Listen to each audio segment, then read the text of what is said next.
Greetings. You are now tuned into the Vault. Trust Christian owned, not to control everything. Just want to thank you for tuning in live, listening to replay.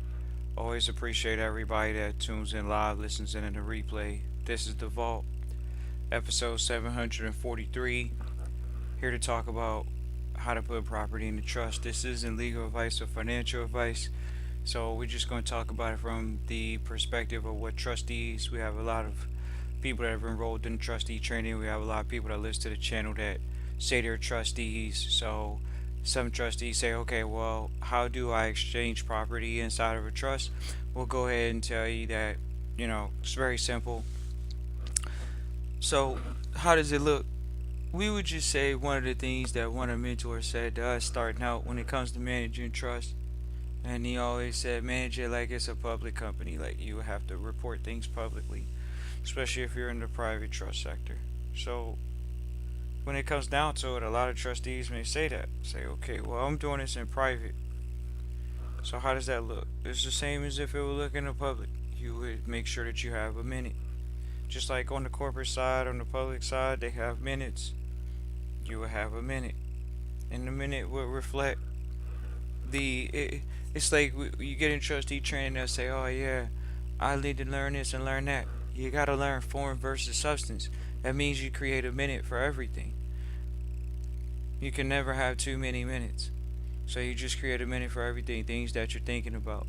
One of the mentors, he would say, it's not even a full minute until you've resolved it over 2 meetings. So we have mentors that have shared with us at in-depth levels. The first meeting you vote on it, the second meeting you resolved it or you taken action and it's done. That's how it is. So when it comes down to it, a lot of people say, oh yeah, I need to put the property in your trust. Okay, well, the property already has a property record. It has a property description. It may have file numbers, all these good things. These are things that you want to get and put those into a description. So the easiest way for trustees, they say, oh, Trust Christian, I don't have a template.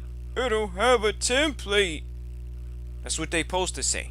They don't have the template, because how are you going to create the minute for the document if you don't have a template? The lawyer's going to go to the law library. We talk to our trustees and we say go to the law library. Some of them don't make the time to go to the law library. The template's right there. They could try to use the AI if they wanted to. They can still come up with a minute. One trustee comes up with an operating agreement, 40 pages. How's that good? You got to read those 40 pages. You got to manage those 40 pages. Oh, we had to break down to this, that, and the third. Okay, great. You gonna manage that? That's all.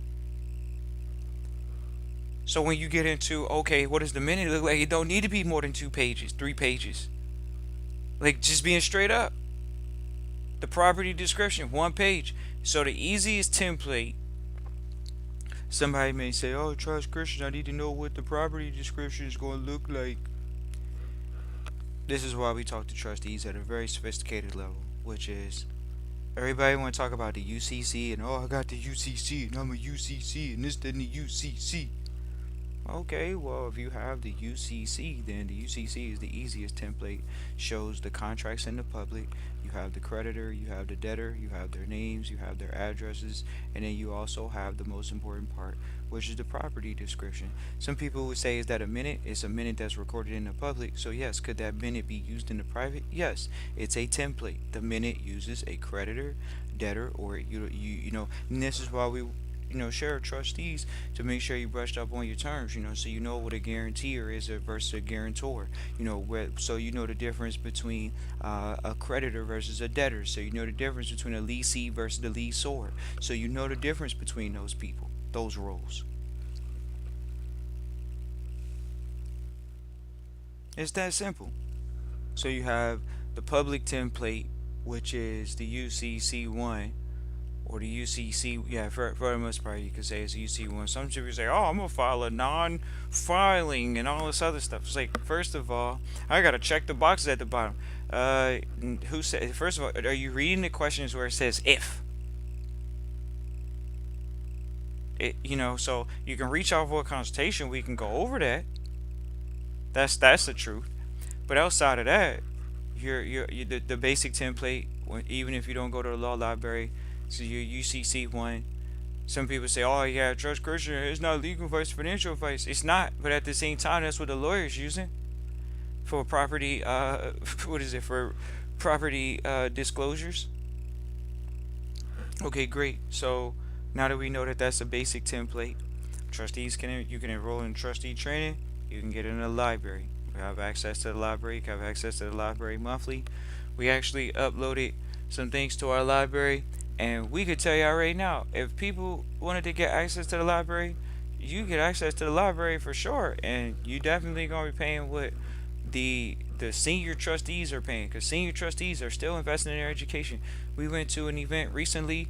Trustees got access to that information. That information is very powerful when you're aware of the markets before the market actually makes that change. We're talking about sitting in a room with titans. When you sit in a room with juggernauts, when you sit in a room with titanics, you see, okay, wow, they got a lot of money under management. So for them to do anything, it's going to be very profitable.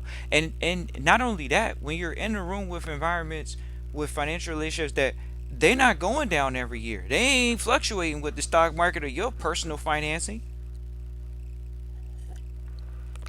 They understand what's called institutional. It's just that's the difference. What's the difference between personal income and institutional capital? Do you have institutional capital relationships? Are you aware of what institutional capital is? Or are you trying to get local bank money and stuff like that? Like, ain't nothing wrong with local bank money. Oh, I'm gonna go to the bank. They're asking me for a personal guarantee, Christian. Okay, because you're trying to get $3 million. You're trying to get less than $30 million. They damn near tell you put your whole life savings into that. The bank's going to try to tell you that, especially public banks. Y'all know what's going on in public banking sector in the past 10 years. It hasn't been great. They left that zero interest rate environment.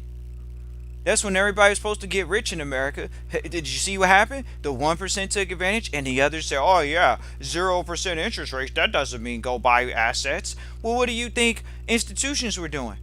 We just sat in a room where institutions are, when we say, okay, we'll say institutions are actual, we'll say private institutions actually, like your BlackRocks, like your major $1 trillion funds, private funds. Okay, a private fund like a BlackRock, they went into residential real estate.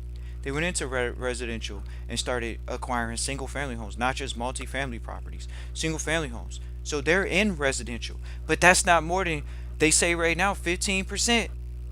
So that's interesting that the private sector has 15% ownership, quote unquote, control of the residential real estate, because it's through private ownership, individuals, things like that, mortgage companies, through public banks. It's very diversified. Okay, do y'all see a lot of institutions, at least on the public side, holding, they ain't holding debt like that. They holding debt, but they not trying to hold debt like that. The public side, and they understand, oh man, people want to buy a house, they're going to rent it out on Airbnb. So only thing we can be happy with is just to get our money back. And they're happy to get their money back with an interest rate now. Before, they were doing it at low interest rates. Now they're doing it at moderate interest rates, and they're not even moderate, they're still low. Anything less than 6 to 8% still considered low in the marketplace. People don't want to hear this in our current 2026 times, because they never seen a 12% interest rate. They haven't seen a 15%, a 16% interest rate. They haven't seen these things. They don't, and maybe they don't even care. But okay, we're in a time where, sure, America, the world is drunk on low interest rates. That's just the bottom line. Cheap money, what you would call it. So here we go. When it comes down to it, we're in a marketplace where property ownership, we already talked about it, the private sector has moved in and started taking over residential. And we're talking about institutional private, not, oh, me and you. Me and you are private technical owners of property, trust with private owners of property. But we're talking about major firms that have said, okay, we're just going to go buy homes and rent them out like a mortgage company. So now they have a debt mortgage fund.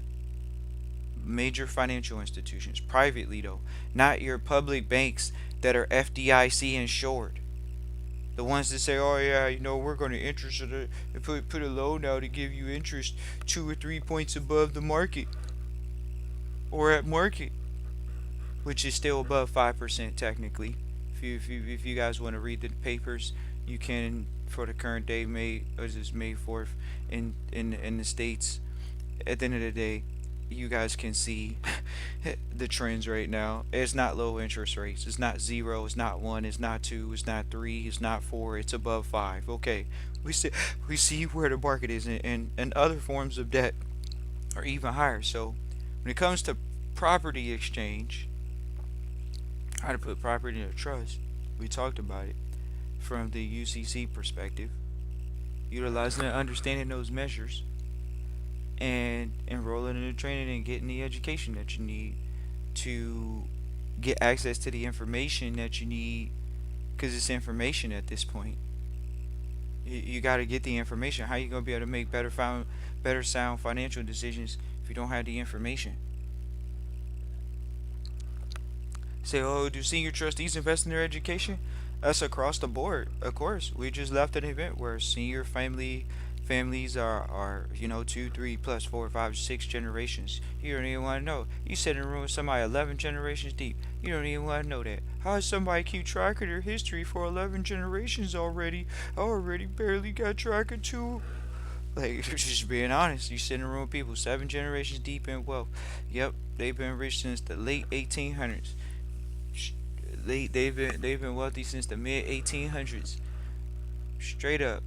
Like, that's just the bottom line. When you sit in the rooms with people like that, and you're around people like that, you take notes. And the note is that they definitely don't own anything. They're just managers, stewards, trustees. What everybody says, oh, I want to aspire to be. I'm gonna make sure everything's right with the property and the trust.